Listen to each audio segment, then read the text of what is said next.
अस्सलाम वालेकुम व्यूअर्स।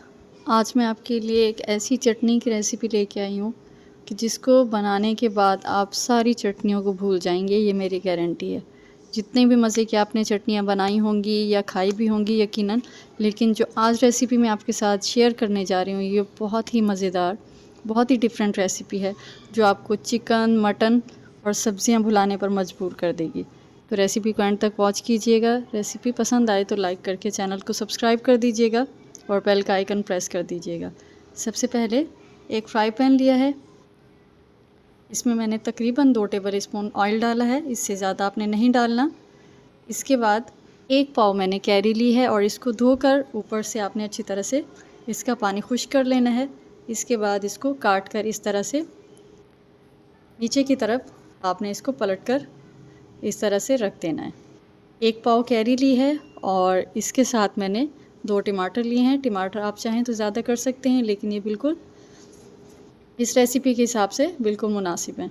तो आपने 2 टमाटर ले लेने हैं। कच्चे नहीं होने चाहिए टमाटर और बहुत ज़्यादा सॉफ्ट भी नहीं होने चाहिए, बस ये आपने ले लेने हैं। ये भी बीच में से इस तरह से हाफ कट करके आपने इस तरह से उल्टे करके रख देने हैं। इसके बाद हरी मिर्ची लेंगे।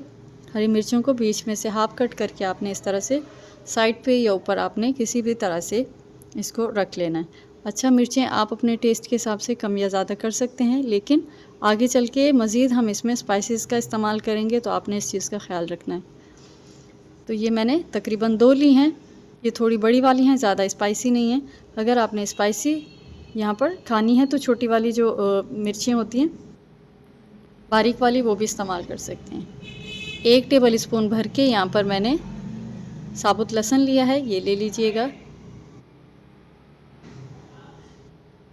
इसके बाद यहाँ पर हम नमक का इस्तेमाल नहीं करेंगे, क्योंकि अभी अगर हम इसमें नमक डाल देंगे तो जैसे ही हम इसको पकाएंगे तो नमक की वजह से ये पानी छोड़ना शुरू कर देगी, कैरी और टमाटर। तो इस वजह से नमक का इस्तेमाल अभी बिल्कुल नहीं करना। इसको ढककर पकाएंगे मीडियम से लो फ्लेम के ऊपर तकरीबन 8 से 10 मिनट तक।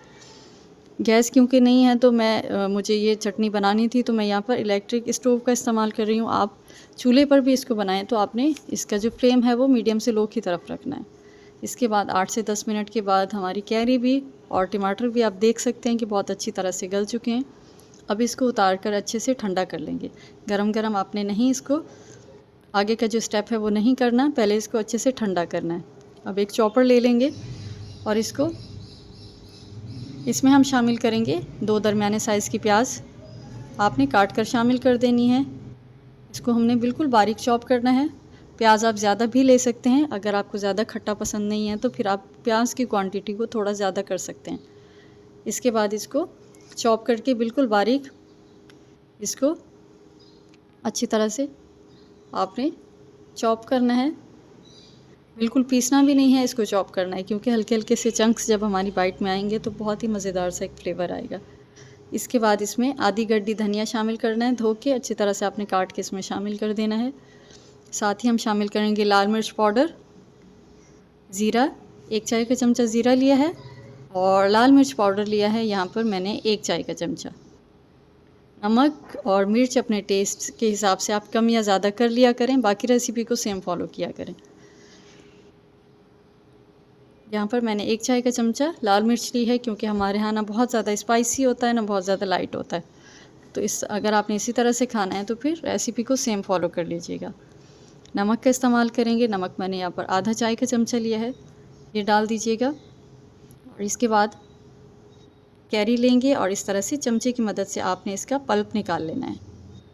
अच्छा, यहाँ पर मैं आपको बताऊँ कि कैरी आपने जब भी ये चटनी बनानी हो तो कैरी हमेशा खट्टी वाली आपने लेनी है, मीठे वाले कैरी का इस्तेमाल नहीं करना, क्योंकि इससे फ्लेवर जो है ना वो बिल्कुल डिफरेंट हो जाएगा।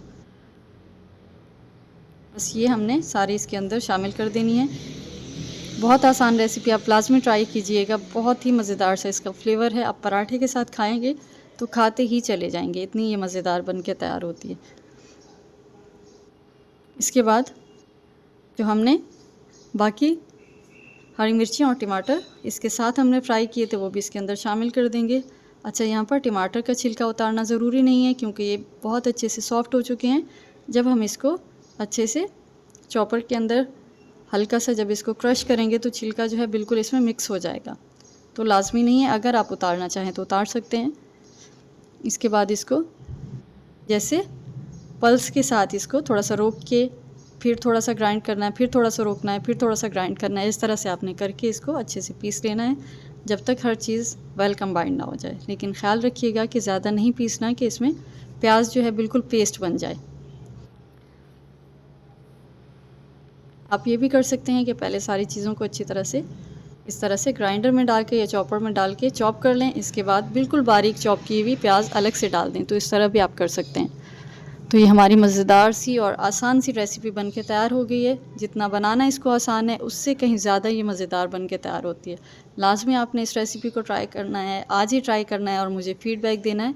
आपके फ़ीडबैक का इंतज़ार रहेगा मुझे।